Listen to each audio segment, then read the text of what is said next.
طلبہ سے نظم کی قرأت کروائیے، مناسب وقفوں میں تلفظ کی درستی کیجیے اور صحیح تلفظ کی ادائیگی کی مشق بھی کروائیے۔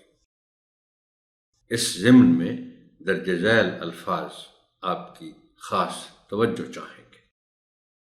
مشرق،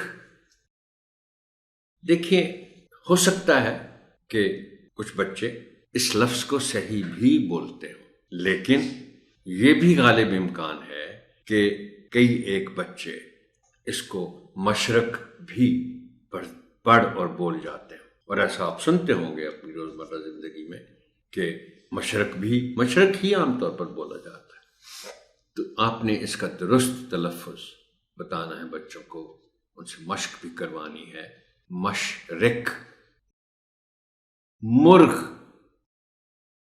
مرغ رے پر جزم ہے، اس کا خاص خیال رکھا جانا چاہیے۔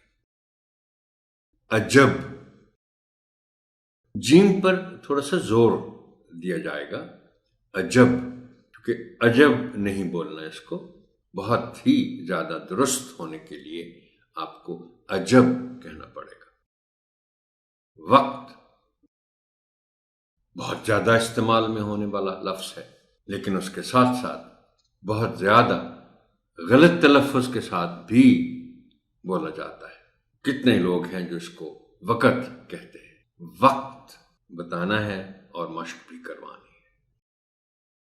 ہوشیار، یہ لفظ بنیادی طور پر ہوشیار ہے، اس کی مختصر شکل خاص طور پر شاعری میں استعمال ہو جاتا ہے۔ ہوشیار، اس کو ضرورت شعری کہتے ہیں۔ تو ہوشیار